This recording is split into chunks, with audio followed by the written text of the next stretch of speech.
Welcome back to the deep dive. So today we've got a really focused mission. We're going to break down the 5 biggest AI headlines just from today, October 28th, 2025. Yeah, it's quite the snapshot. It really is. It shows how fast AI is forcing changes, finance, jobs, even basic science. And this is your AI Daily Deep Dive. What's really interesting right off the bat is how we put this together. The research, the synthesis, it was all researched and generated by AI. That's incredible in itself. It is. And these stories, they really capture the tension, the shifts happening right now. Okay, so let's jump in. First big one, OpenAI. They've announced, a huge restructuring, moving away from that hybrid model. Right, to a full public benefit corporation, a P.B.C. And the why seems pretty clear, doesn't it? The old model was complicated. Very. Conflicting duties, really, between the mission and, the need for profit.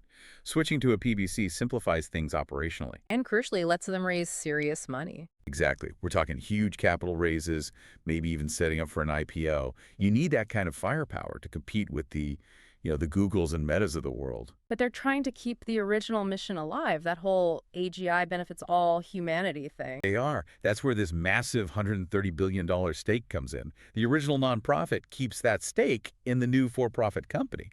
It's a kind of a financial anchor meant to keep the mission grounded. An unprecedented anchor. It's fascinating. Okay, so if OpenAI is restructuring to grow, that leads us straight to the next story, doesn't it? About existing giants and, their workforce. Yeah, Amazon.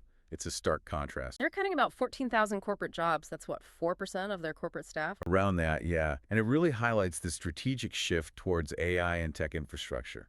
Jassy had basically signaled this was coming. Their CEO, Andy Jassy, he predicted generative AI would trim the corporate ranks. He did. And now we see it happening alongside massive investment.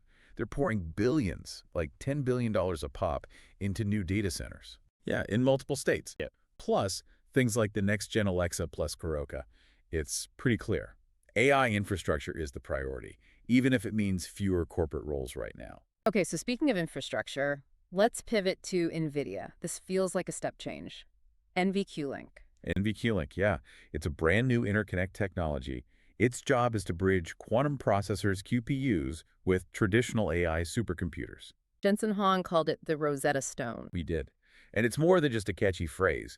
See, quantum computers are powerful, but incredibly noisy, error-prone. Right, they need correction. Fast. Exactly. You need the AI supercomputers running alongside them, performing that error correction constantly in real time for the quantum calculations to actually be reliable.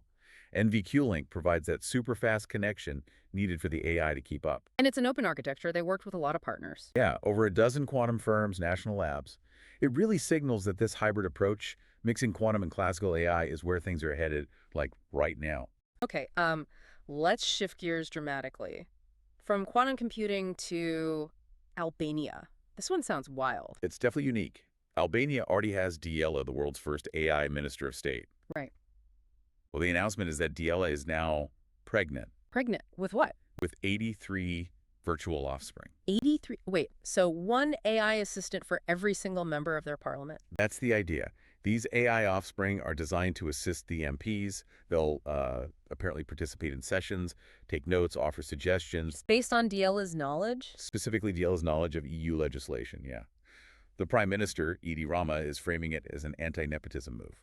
But I imagine that's not going over well with everyone. Not at all. Opposition parties are protesting. Concerns about transparency, accountability, the usual worries when AI gets involved in governance like this. Understandable. Okay, wow. So for our last story, let's move to health.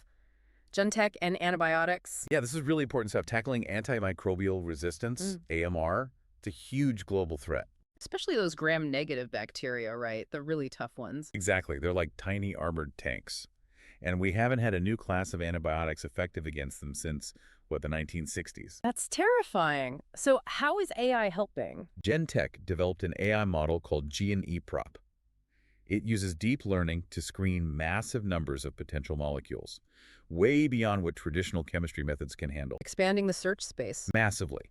The model flagged over 44,000 potential new molecules. 44,000. And did they work?